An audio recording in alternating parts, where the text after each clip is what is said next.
Dear students, in this session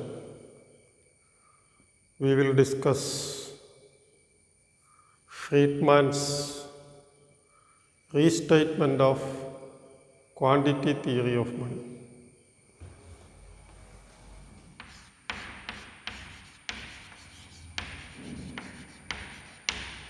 Friedman's restatement of quantity theory of money. As we have discussed earlier, quantity theory of money has two versions.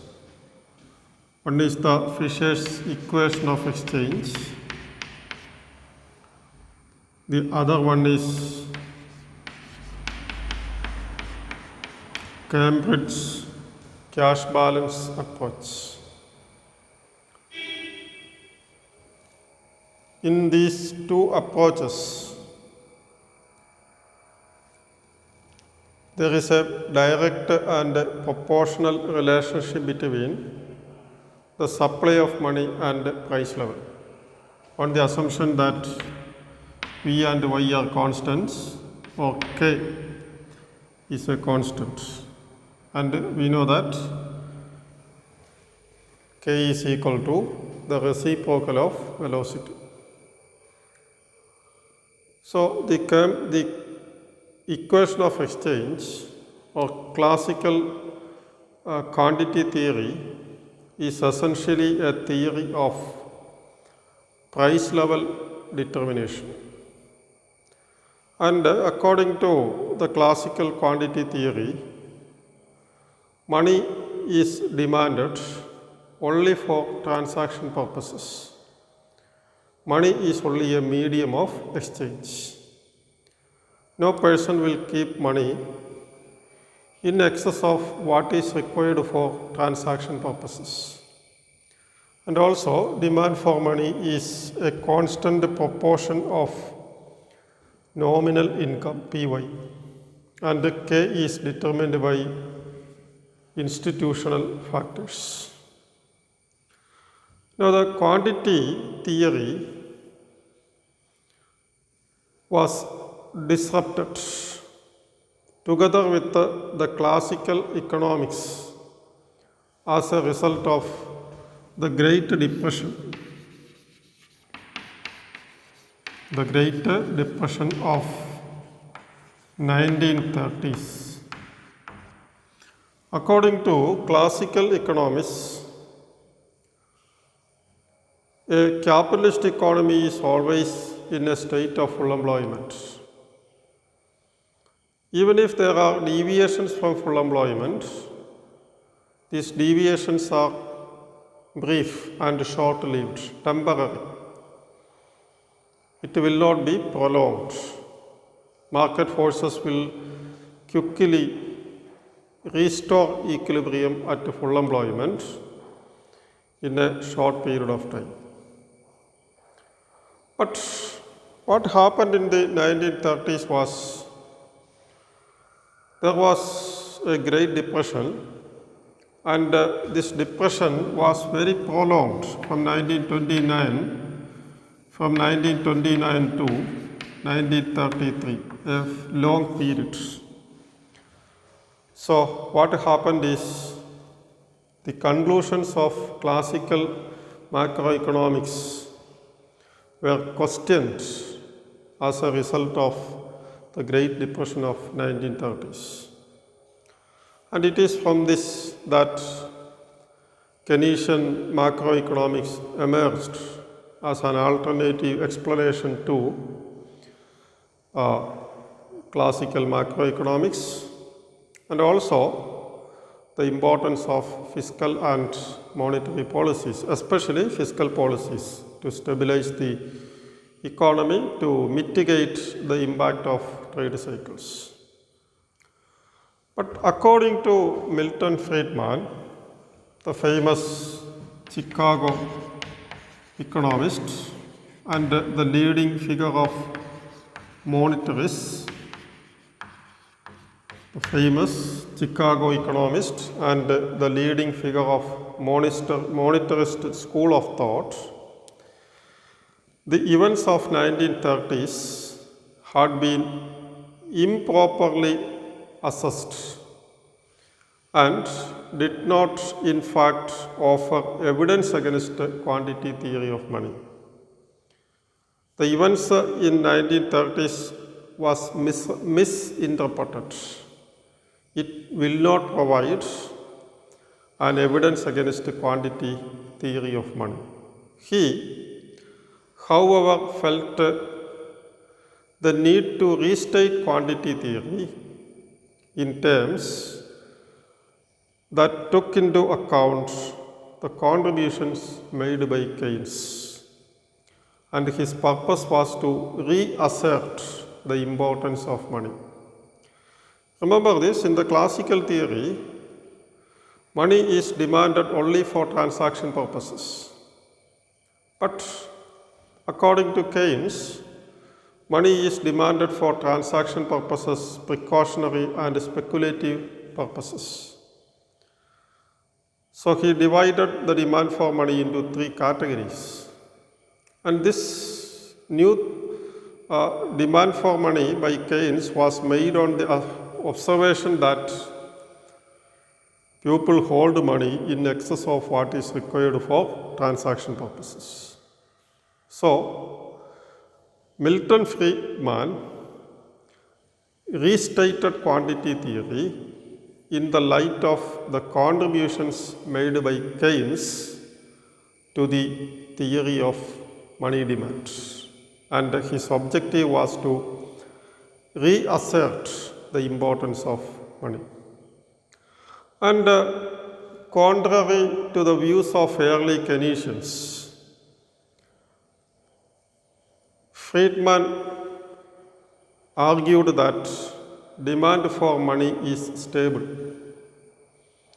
Early Keynesians argued that demand for money is not stable, means K is not a constant, K vary, and as such, demand for money is not stable. But Friedman argued that demand for money is stable.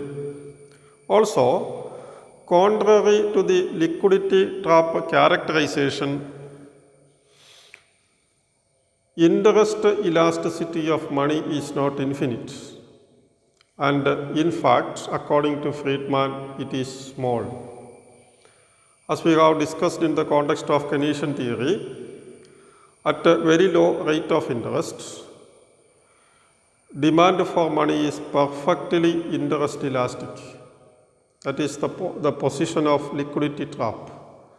But Friedman suggested that elasticity of demand for money is not infinite, as believed by the Keynesians, and in fact, elasticity of demand for money is small. And quantity of money, far from being unimportant, was the dominant force, dominant influence on level of economic activity. So according to Milton Friedman, quantities of money is very important. It is the most important influence on the level of economic activity. And his conclusions are based on the restatement of classical theory of money. Remember this, money is very important as a determinant of economic activity. Liquidity trap is something which is very rare. Interest elasticity of demand for money is very small, and demand for money is stable. These are all arguments of Friedman, and all these arguments are based on the restatement of quantity theory of money. And his version, that is Friedman's version of quantity theory, is close to the Cambridge approach, not the equation of exchange. And this approach focused on the demand for money. MD is proportional to nominal income. there is a proportional relationship between demand for money and nominal income. K, the factor of proportionality. So his analysis is close to the Cambridge version of the quantity theory of money. Friedman says that quantity theory of money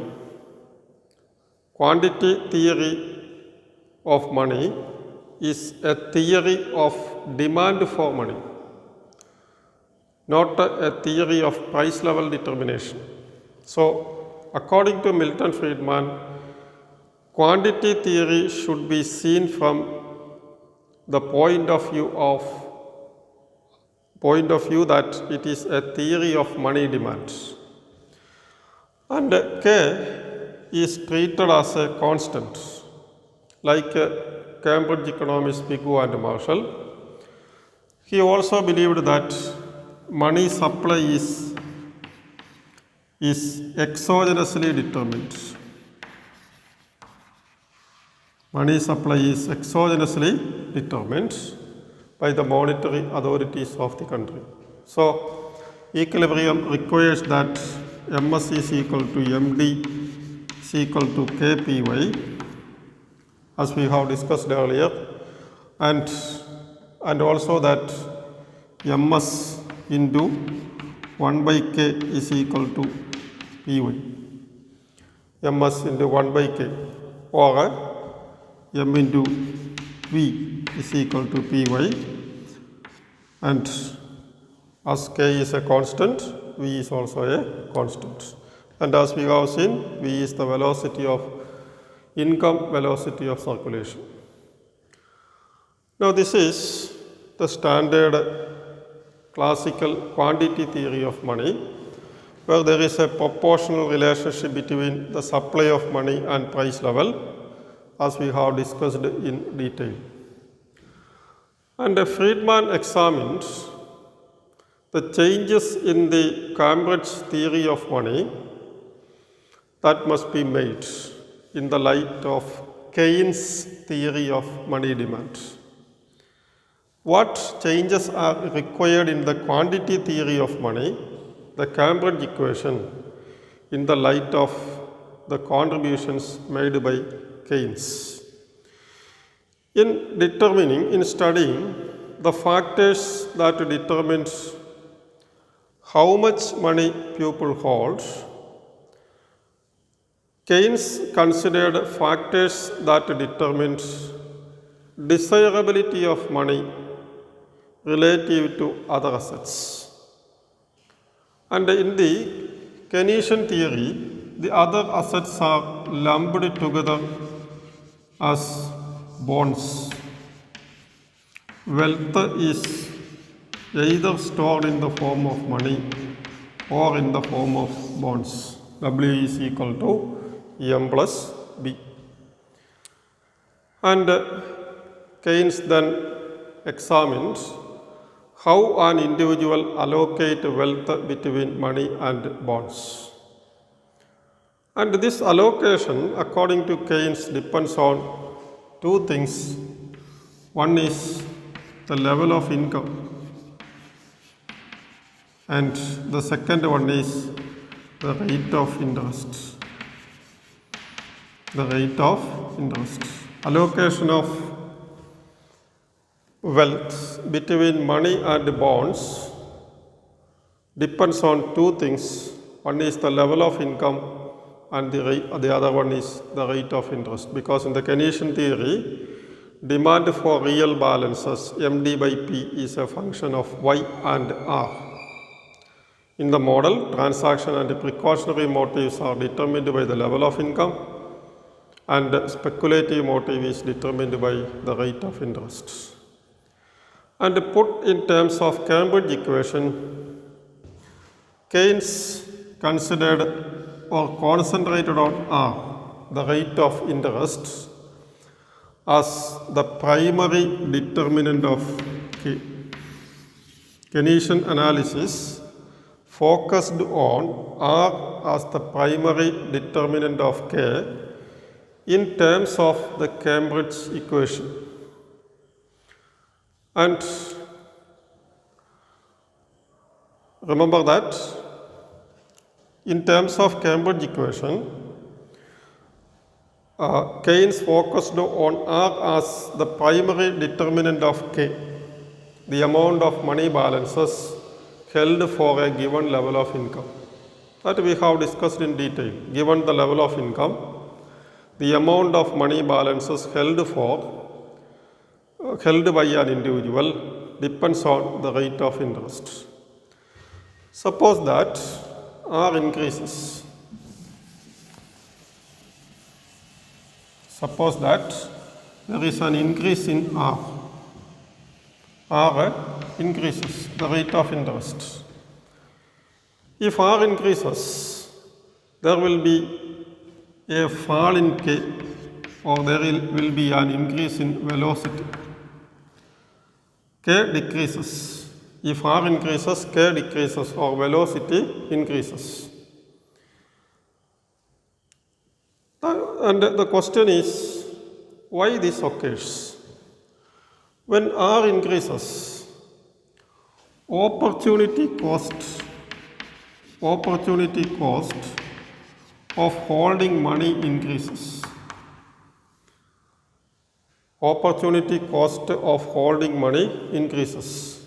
So economic agents will economize on transaction balances. That is, they will reduce the transaction balances for a given level of income, or they will try to conduct transactions with a less amount of money as the opportunity cost of holding money increases. R is the foregone interest for keeping money rather than purchasing income yielding assets like bonds. And as such, then if R increases and K decreases, then K is a variable. K is a variable. And if K is a variable, then then money supply is not by itself provide a theory of nominal income. Remember this, initially MD is equal to MS, an increase in the supply of money, or we have MS is equal to K into PY. If K and Y are constant, money supply is proportionally related to P, or P is proportionally related to money supply. But if K is a constant, not a constant, it is a variable, then money supply is not a theory of nominal income.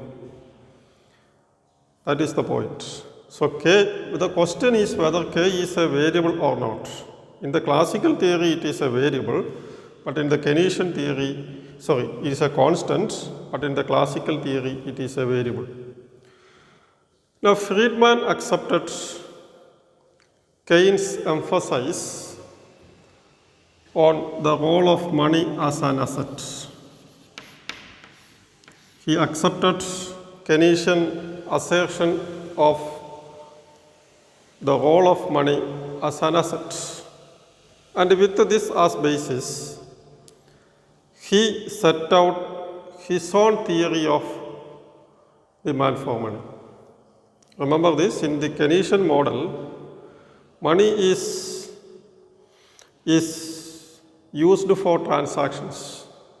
Money is also used as an asset, a reserve kept aside to earn income on future course of interest rate, something which we have discussed in detail. So, Friedman accepted this view of Keynes and he set out his own theory of demand for money. And again, income is one determinant of the demand for money as in the Keynesian analysis. Income is an important determinant of demand for money as in the Keynesian theory of demand for money. But We can view Friedman's analysis as a theory of what determines K. We can consider Friedman's restatement as an analysis providing a theory of what determines Cambridge K, money holding as a proportion of nominal income. Money holding as a proportion of nominal income. Remember this, Friedman's restatement considers demand for money as a function of the level of income, as in the Keynesian analysis. But Friedman analyzed the factors determining K, and his restatement is to provide a theoretical reason that K is a constant, not a variable.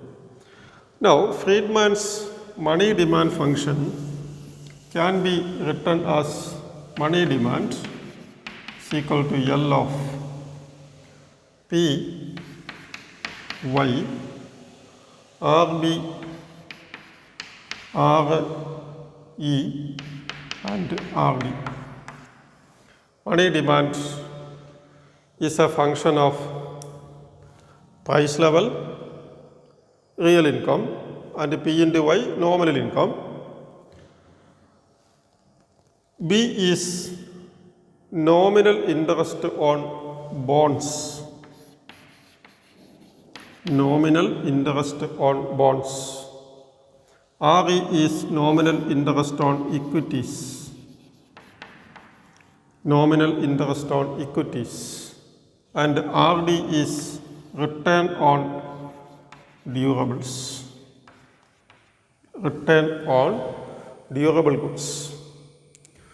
So money demand depends on nominal income, the first two arguments, then return on alternatives to money as an asset, like bond, equities, durables, etc. And as it is clear, an increase in nominal income increases money demand. If there is an increase in PY, nominal income, money demand also increases. And for a given level of income, nominal income, Friedman assumes that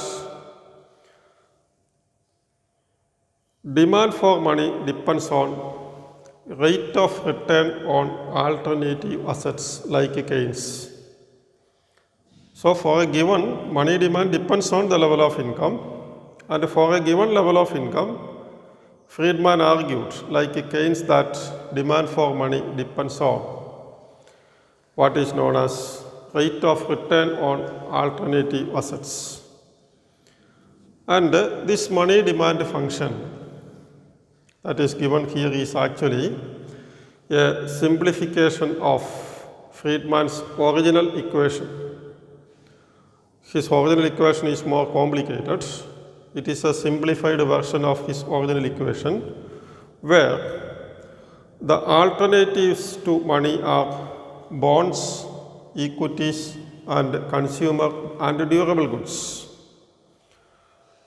Among these, durable goods include consumer durables, land, houses, etc. They will not provide an explicit rate of interest, but their return is expected increase in the price of these goods. If the prices of these goods increases, it will provide a return. So, expected rate of inflation is also a determinant of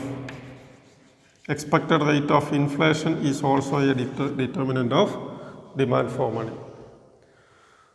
An increase in the rate of return of any of these alternative assets cause a decline in the demand for money. So, money demand is positively related to nominal income, negatively related to return on these assets.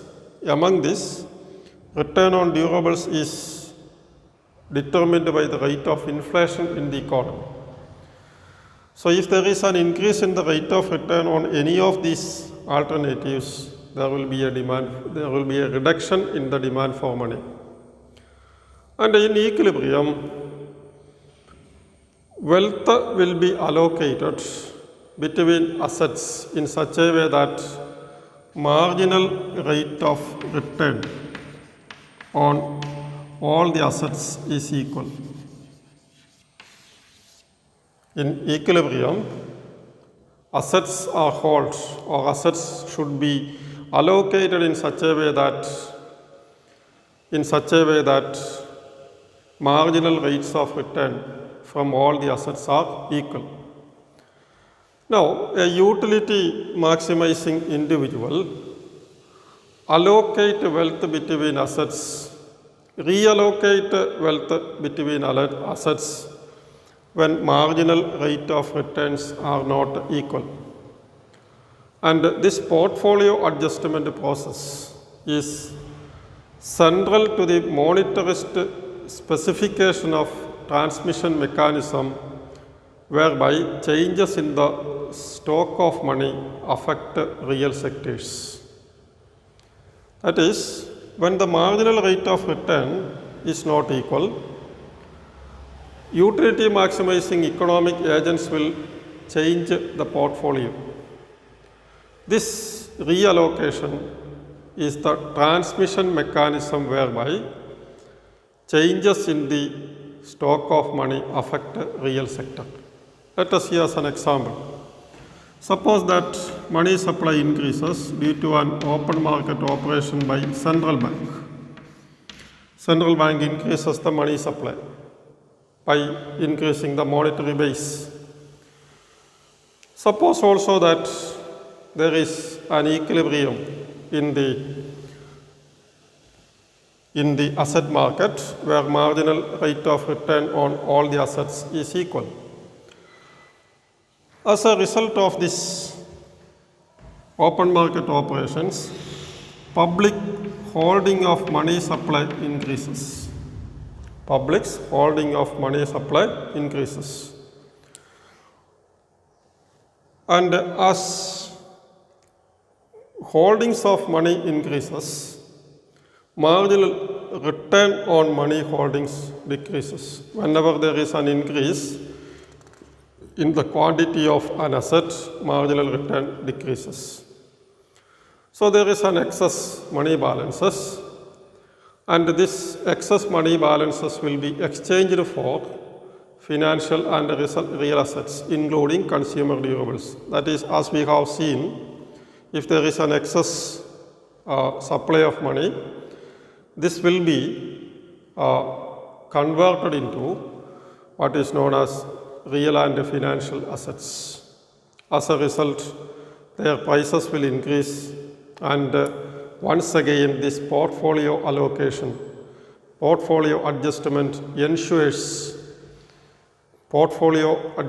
ensures equality between marginal rate of return on all the assets. Now, this is the essence of Friedman's restatement of the quantity theory. And in contrast to the early Keynesian analysis,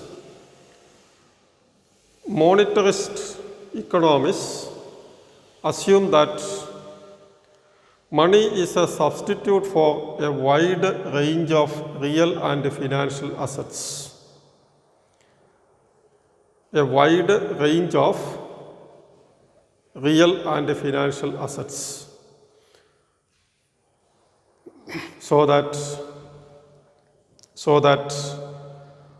or as we have seen, it is a substitute for wide range of real and financial assets. And in the